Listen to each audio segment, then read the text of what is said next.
আলহামদুলিল্লাহ, অবশেষে আমাদের কোরবানির গরু নিয়ে আসা হয়েছে। আর গরু দেখতেই যাব, সাথে গরুর মাংস রান্না করার জন্য করে নিয়েছিলাম স্পেশাল একটা মশলা, সাথে গুছিয়ে নিয়েছিলাম অনেক ধরনের কাজ, তাই নিয়ে সাজালাম ছোট্ট একটা ভিডিও। যেখান থেকে ভিডিওটা দেখছেন সবাইকে জানাই অসংখ্য ধন্যবাদ। হ্যালো এভরিওয়ান, আসসালামু আলাইকুম, welcome to our new another blog. সকালবেলা ঘুম থেকে উঠেই নাস্তা সেরে বের হয়ে গিয়েছিলাম আমি, আপনাদের ভাইয়া ও তাজবিশোনা গরু দেখতে।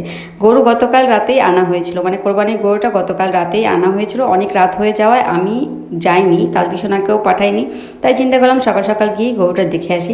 আর মাশাআল্লাহ আমাদের কোরবানির গরুটা দেখতে কিন্তু অনেক বেশি সুন্দর হয়েছে।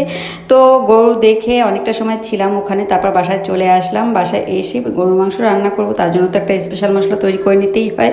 আর এই মশলাটা আমি সব মানে অনুষ্ঠানেই আমি তৈরি করে থাকি। মশলাটা তৈরি করার জন্য এখানে আমি নিয়ে নিয়েছি জিরা, লং, এলাচ, শুকনা মরিচ, তেজপাতা, দারুচিনি, স্টার এনিস, জয়ফল, জয়ত্রী আর গোলমরিচ। সব কিছুকে এবার আমি খুব সুন্দর করে একটা শুকনা খোলায় মানে তাওয়াতে ভেজে নেব। প্রথমে আমি সব ধরনের শক্ত মানে গরম মশলাগুলো দিয়ে দেবো, যেগুলো ভাজতে একটু সময় লাগে। আর এরপরে আমি যে মশলাগুলো ভাজতে কম সময় লাগে সেগুলো দিয়ে দেবো। তো আস্তে আস্তে করে সব মশলাগুলো দিয়ে দিচ্ছিলাম।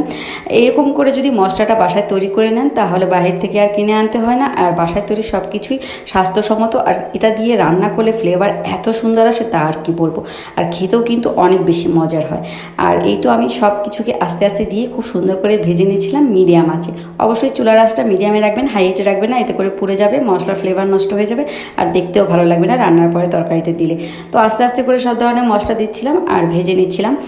এবার মিডিয়াম আঁচে রেখে তারপরে বেশ খানিকক্ষণ ভেজে, মানে 10 মিনিটের মতো ভেজে নেব। এরপর চুলার আঁচটা আমি কমিয়ে আরও বেশ খানিকক্ষণ রেখে দেবো চুলার উপরে। তারপর চুলাটা অফ করে দেবো। যখন ঠান্ডা হয়ে যাবে তখন একটা ব্লেন্ডারের জারে নিয়ে মশলাটা গুঁড়া করে নেব। আর এই যে আমি মশলাটা একদম ভেজে নিয়েছি, ঠান্ডা করে নিয়েছি, এবার ব্লেন্ডার জারে নিয়ে নিলাম, নিয়ে খুব সুন্দর করে গুঁড়া করে নিলাম একদম মিহি করে। এবার মশলাটাকে একটা প্লেটে নিয়ে নিলাম। যেহেতু মশলাটা একটু গরম ছিল তাই এখন এই অবস্থা জারে ঢুকাবো না, আর এই জন্য আমি মশলাকে প্লেটে ঢেলে ঠান্ডা করে তারপরে একটা কাঁচের জারে রেখে দেবো। অবশ্যই এই মশলাগুলো কাঁচের জারে রাখবেন, এতে করে অনেক দিন ভালো থাকে। আর যেই পরিমাণ মশলা আমি করে নিয়েছি তাতে করে আমার কোরবানি 2-3 দিন খুব ভালোভাবে মানে মশলা দিয়ে রান্না করে নিতে পারবো। তো এই তো অনেকটা মশলাই হয়েছে। এরপরে আবার মশলাদানি যতগুলো মানে মশলার পর ছিল সবগুলোতে সব ধরনের গুঁড়া মশলাগুলো ঢেলে নিলাম।